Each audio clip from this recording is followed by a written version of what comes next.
চিংড়ির অনেক রকম রেসিপি আপনারা তৈরি করেছেন, তবু বলবো একবার এই রেসিপিটা তৈরি করে খেয়ে দেখুন। হাতে মাত্র 15 মিনিট সময় থাকলেই কিন্তু এই রেসিপিটা ঝটপট তৈরি হয়ে যায়, আর স্বাদ যে কতটা হয় সেটা কিন্তু বলে বোঝানো যাবে না। যে কোনো সাধারণ দিনও এই একটা রেসিপির ছোঁয়ায় হয়ে উঠবে বিশেষ একটা দিন। তাহলে আসুন তৈরি করে ফেলি একদম ঘরোয়া মশলায় অসাধারণ চিংড়ি ভুনার এই দুর্দান্ত রেসিপিটা। আমি টুটুল, আপনারা দেখছেন টুটুল কিচেন। তাহলে চলুন তৈরি করে ফেলি চিংড়ি ভুনা বা প্রন ভুনা। চিংড়ি ভুনা বানানোর জন্য প্রথমেই নিয়ে নিয়েছি বেশ বড় সাইজের চিংড়ি। আমি চিংড়িগুলোকে সুন্দর করে ধুয়ে নিয়েছি। চিংড়ির মাথাগুলোকে রেখেছি, কিন্তু মাথার ভেতরটা ভালো করে পরিষ্কার করে নিয়েছি। আর এই যে চিংড়ির মাথার আগায় যে একটা করাতের মতো অংশ থাকে সেটা আমি ভেঙে ফেলে দিয়েছি। চোখগুলো আর সুরটাও আমি পরিষ্কার করে দিয়েছি। এইভাবে আমি চিংড়িগুলোকে সুন্দর করে পরিষ্কার করে ধুয়ে নিয়েছি। এবার চিংড়িগুলো আমরা ভেজে নেব। চিংড়ি ভেজে নেওয়ার জন্য কড়াই দিয়ে দিচ্ছি সরষের তেল।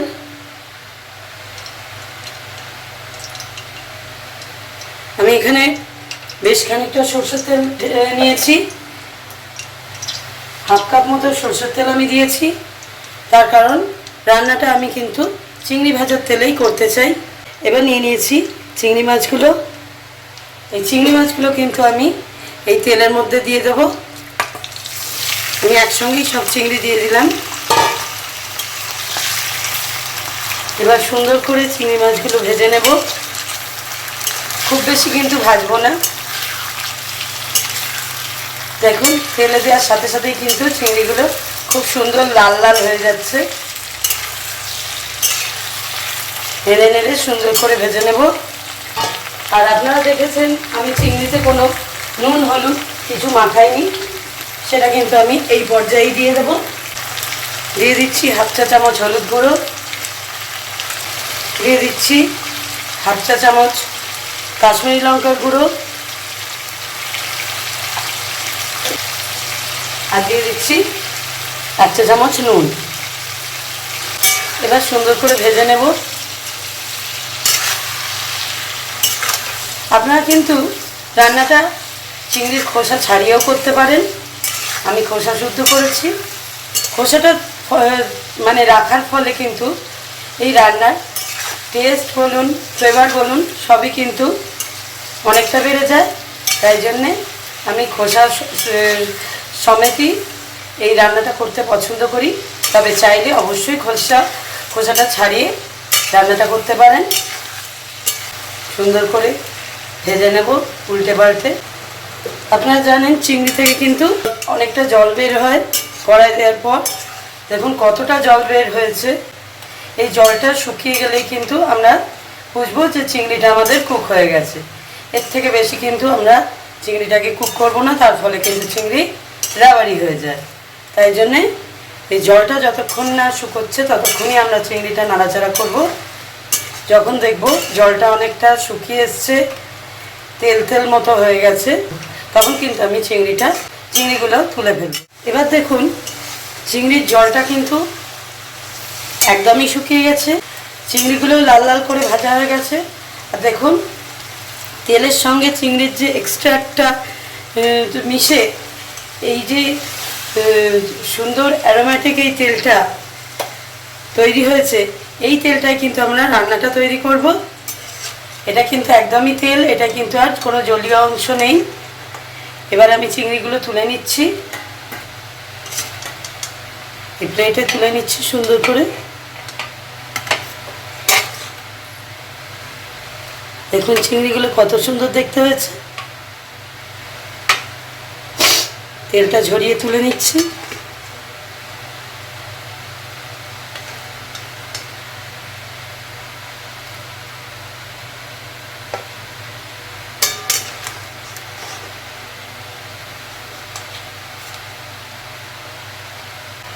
সমস্ত চিংড়িগুলো প্লেটে তুলে নিয়েছি। দেখুন কতটা লোভনীয় লাগছে ভাজা চিংড়িগুলো।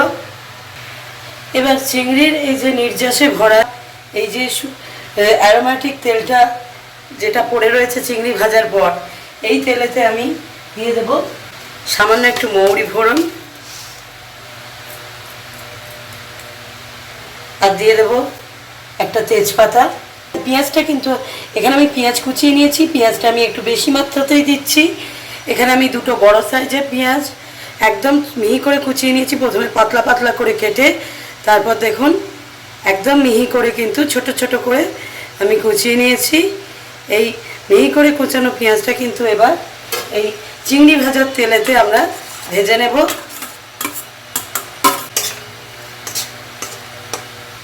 এখানে যদি তেলটা কম মনে হয় তাহলে কিন্তু আরেকটু এক্সট্রা তেল অ্যাড করতেই পারেন। আর হ্যাঁ, তেলটা আমি এখানে সরষের তেলে করেছি, চাইলে কিন্তু সাদা তেলে অবশ্যই করতে পারেন। এবার এই পেঁয়াজটাই কিন্তু আমি সুন্দর করে ভালো করে ভেজে নেব। খেয়াল রাখতে হবে যেন পুড়ে না যায়, একদম লাল লাল করে পেঁয়াজটাকে ভাজবো। এই পেঁয়াজ ভাজাটার উপর কিন্তু এই রেসিপিটার টেস্টটা অনেকটা নির্ভর করে। পেঁয়াজটা যত ভালো ভাজা হবে এই রেসিপির টেস্টটা কিন্তু তত ভালো আসবে। এই রেসিপিটা আপনারা, এই চিংড়ি ভুনার রেসিপিটা আপনারা ফ্রাইড রাইস, পোলাও বা এমনি সাদা ভাত সমস্ত কিছুর সঙ্গেই কিন্তু দারুণভাবে এনজয় করতে পারেন। এছাড়া পরোটার সঙ্গেও কিন্তু এই রেসিপিটা দারুণ লাগে খেতে।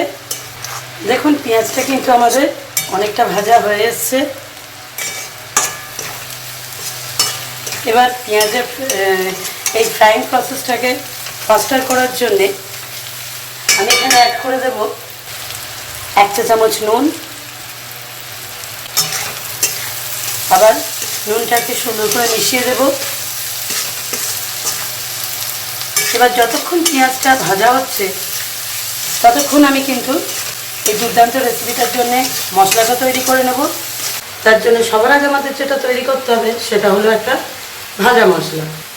তাহলে আসুন দেখে নিই ভাজা মশলাটা কী দিয়ে তৈরি করি। ভাজা মশলাটা তৈরি করার জন্য আমি এখানে নিয়ে নিয়েছি দেখুন 1.5 টিস্পুন ধনে, গোটা ধনে, 1.5 টিস্পুন গোটা জিরে, এখানে নিয়েছি একটা মোটা দারচিনি। এটা যদি পাতলা বা সরু হয় তাহলে দুটো টুকরো নিতে পারেন, দেখতেই পাচ্ছেন কতটা মোটা, ওই জন্য কিন্তু আমি একটা নিয়েছি। 1 ইঞ্চি মাপের একটা মোটা দারচিনির টুকরো নিয়েছি। আর নিয়েছি এখানে 1 চা চামচ গোটা গোলমরিচ, নিয়েছি 3টে ছোটো এলাচ, নিয়েছি এখানে 5টা লবঙ্গ, এখানে আমি 14-15টা কাবাব চিনি নিয়ে নিয়েছি। 14 থেকে 15টা কাবাব চিনি নিয়ে নিয়েছি। আর এখানে দুটো বড় বড় শুকনো লঙ্কা আমি নিয়ে নিয়েছি। এই দিয়ে আমি ভাজা মশলাটা তৈরি করে নেব। শুকনো কড়া গ্যাসে বসিয়ে দিয়েছি। এবার ভাজা মশলাটা তৈরি করে নেব। এই যে মশলাগুলো দেখালাম, এই মশলাগুলো কিন্তু এবারেই গরম কড়াই দিয়ে দিচ্ছি। সুন্দর করে নেড়ে নেড়ে ভেজে নেব মশলাগুলো। খেয়াল রাখতে হবে যেন মশলাগুলো পুড়ে না যায়। আর এই মশলাগুলো জোগাড় করা আপনাদের পক্ষে কোনো অসুবিধা হবে না, তার কারণ এগুলো সমস্তই কিন্তু ঘরোয়া মশলা। আমি সমস্ত রান্নাই কিন্তু ঘরোয়া মশলা দিয়েই করতে চেষ্টা করি। সমস্ত ইনগ্রেডিয়েন্টসই যাতে আপনারা ঘরেই পেয়ে যান সেদিকে খেয়াল রাখি। হালকা করে ভেজে নেব। মশলা দিয়ে কিন্তু সুন্দর গন্ধ বেরোচ্ছে, আর কিন্তু ভাজার দরকার নেই। এবার কিন্তু মশলাটা আমি নামিয়ে নেব। মশলাটা ঢেলে নিয়েছি। এই মশলাটা আমরা এখন সাইডে রেখে দেব।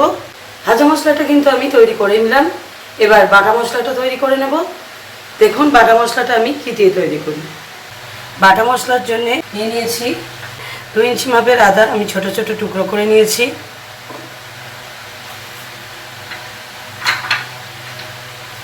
এই আদার টুকরোটা একটু বড় ছিল, সেটা আমি কেটে ছোট করে নিলাম। তাহলে 2 ইঞ্চি মাপের আদা আমি ছোট ছোট টুকরো করে নিয়েছি। আর দিয়ে দিচ্ছি বড় বড় 3 কোয়া রসুন আর একটা ছোট কাঁচা লঙ্কা। এবার কিন্তু আমি যে ভাজা মশলাটা তৈরি করে রেখেছিলাম এই ভাজা মশলাটা কিন্তু আমি এই বাটা মশলার মধ্যে অ্যাড করে দেব। তার জন্য এই যে লঙ্কার যে ডাঁটিগুলো ছিল সেগুলো ছাড়িয়ে দিলাম, যেহেতু আমি ডাঁটি সমেত লঙ্কাগুলো ভেজেছিলাম। আমি কিন্তু লঙ্কাগুলো দেখুন একদমই কিন্তু ভাজা স্পট পড়েনি, হালকা করে জাস্ট টস করে নিয়েছি, ড্রাই রোস্ট করে নিয়েছি বলা যায়, হালকা করে জাস্ট ড্রাই রোস্ট করে নিয়েছি। এই শুকনো লঙ্কা দুটো দিয়ে দিলাম আর বাকি যে ভাজা মশলা ছিল, এই দারচিনিটা কিন্তু বেশ মোটা, তাই জন্য এটাকে একটু ছোট ছোট টুকরো করে দিতে হবে। ছোট ছোট টুকরো করে আমি দিয়ে দিচ্ছি। আর এই যে বাকি ভাজা মশলাটা, এই সমস্ত ভাজা মশলাটা কিন্তু এই বাটা মশলার মধ্যে আমি অ্যাড করে দিলাম। এবার এই সমস্ত মশলাটা একসঙ্গে আমি পেস্ট করে নেব প্রয়োজন মতো জল দিয়ে। দেখুন মশলাটা আমি সুন্দর করে বেটে নিয়েছি। এদিকে পেঁয়াজটা কিন্তু আমাদের সুন্দর করে ভাজা হয়ে গেছে। এবার এই যে আমরা বাটা মশলাটা তৈরি করলাম, এই বাটা মশলাটা কিন্তু এই ভাজা পেঁয়াজের মধ্যে অ্যাড করে দেব। মিক্সির জারটা অল্প জল দিয়ে ধুয়ে সেই জলটাও অ্যাড করে দিলাম, তার কারণ মিক্সির জারে অনেকটা মশলা লেগেছিল। এবার এই যে মশলাটাকে আমাদের কিন্তু খুব ভালো করে কষতে হবে। ভালো করে মশলাটাকে না কষলে কিন্তু ভুনার টেস্ট পাবেন না। ভুনার টেস্ট আনতে গেলে কিন্তু মশলাটাকে খুব ভালো করে কষতে হবে। একটা বড় এবং একটা ছোট সাইজের টমেটো আমি ছোট ছোট করে কুচিয়ে নিয়েছি, এটাকে কিন্তু আমি পেস্ট বানিয়ে নেব।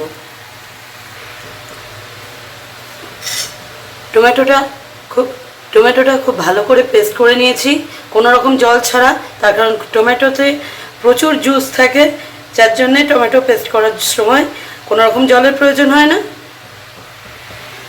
এবার এই পেস্ট করে নেওয়া টমেটোটা এই কষানো মশলার মধ্যে কিন্তু আমি দিয়ে দেব। টমেটোটা দিয়ে কিন্তু আবারও খুব ভালো করে কষতে হবে।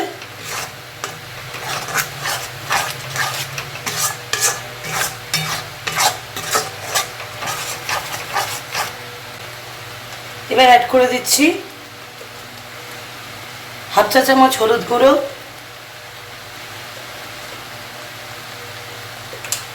1 চা চামচ কাশ্মীরি লঙ্কার গুঁড়ো,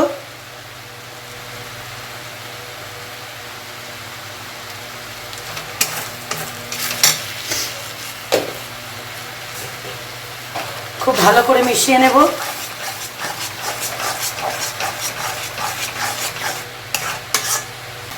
মশলার ফ্লেভার অ্যান্ড টেক্সচার কিন্তু দুর্দান্ত হয়েছে। এর থেকেই বোঝা যাচ্ছে মশলাটা কিন্তু পারফেক্টলি কষা হয়েছে। এবার অ্যাড করে দেব হাফ চা চামচ চিনি। এই চিনিটা কিন্তু কোনোভাবেই রেসিপিটাকে খুব বেশি মিষ্টি করবে না, জাস্ট টেস্টের ব্যালেন্সের জন্যে এই চিনিটা কিন্তু প্রয়োজন।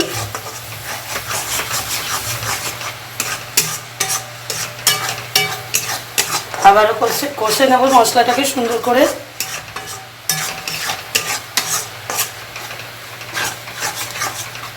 দেখুন মশলাটা কিন্তু কত সুন্দর করে কষা হয়ে গেছে। এই পর্যায়ে কিন্তু দিয়ে দেব ফেটিয়ে রাখা টক দই। আমি কিন্তু এখানে 3/4 কাপ টক দই নিয়েছি। দইটা ঢেলে দিলাম। দইয়ের বাটিটা ধুয়ে অল্প করে জল কিন্তু আমি অ্যাড করে দিলাম। আবারও সুন্দর করে কষিয়ে নেব।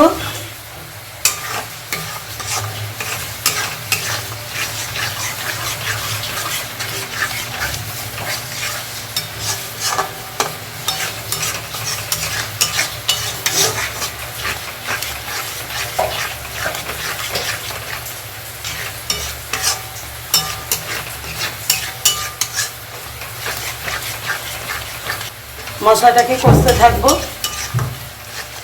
মশলাটা কষতে কষতে দেখুন ওপরে কিন্তু তেল ভেসে উঠেছে, তেলটা কিন্তু মশলা থেকে সেপারেট হয়ে গেছে, তার মানে কিন্তু মশলাটা আমাদের পারফেক্টলি কষা বা ভুনা হয়ে গেছে, কষা হয়ে গেছে।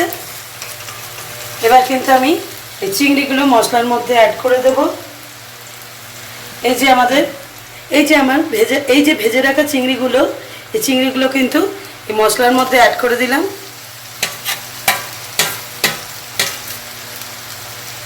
এবার হালকা হাতে কিন্তু চিংড়িগুলো আমি মশলার সঙ্গে মিশিয়ে নেব।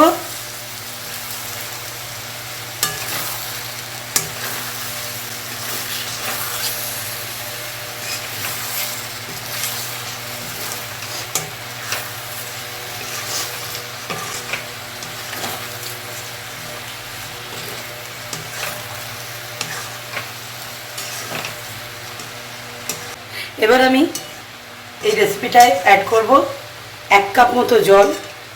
এই রেসিপিতে কিন্তু একদমই বেশি জল দেওয়া যাবে না। আমি হাফ কাপ জল দিলাম, 1 কাপও দিইনি, হাফ কাপ মতো জল দিলাম। এবার সমস্ত কিছু একসঙ্গে, সমস্ত মশলার সঙ্গে চিংড়িটাকে একটু কুক হতে দেব।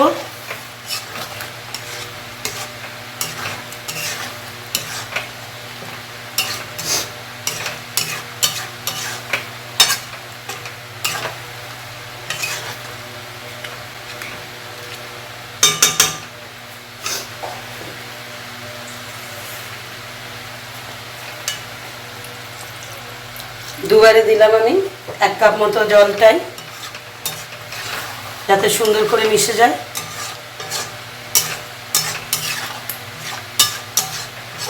এবারে একসঙ্গে সমস্ত কিছু ঢাকা দিয়ে আমি কুক করে নেব কিছুক্ষণ কুক করে নেব।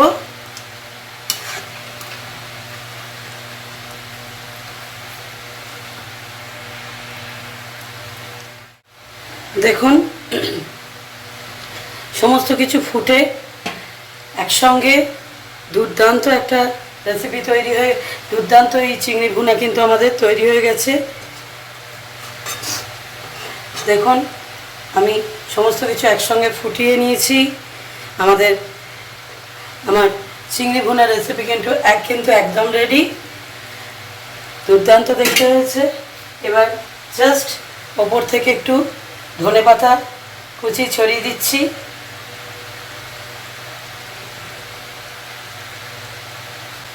আর কটা কাঁচা লঙ্কা আমি ওপর থেকে ছড়িয়ে দিচ্ছি। ব্যাস, চিংড়ি ভুনা কিন্তু আমাদের একদম রেডি। গ্যাস অফ করে দিলাম। এবার কিন্তু আমি এই রেসিপিটাকে 10 মিনিট স্ট্যান্ডিং টাইম দেব, তারপর সার্ভ করে আপনাদের দেখিয়ে দেব। 10 মিনিট হয়ে গেছে।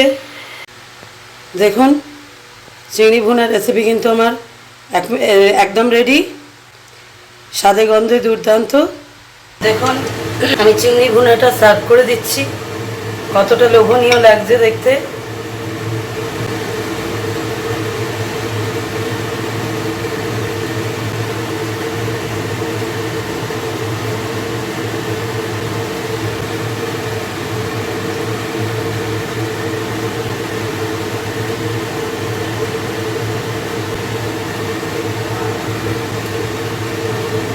দেখুন আমি দুর্দান্ত স্বাদের চিংড়ি ভুনা সার্ভ করে দিয়েছি। এই স্বাদে গন্ধে অতুলনীয় রেসিপিটা আমি বলবো অবশ্যই একবার বাড়িতে বানান এবং যে কোনো দিনকে স্পেশাল দিন তৈরি করে ফেলুন। আপনারা দেখছিলেন টুটুল কিচেন। ভিডিওটা ভালো লাগলে অবশ্যই লাইক করবেন, শেয়ার করবেন আর আমার সঙ্গে থাকবেন। আর নিত্য নতুন দারুণ দারুণ রেসিপির জন্য আমার চ্যানেলটা অবশ্যই সাবস্ক্রাইব করে রাখবেন। আজকের মতো নমস্কার।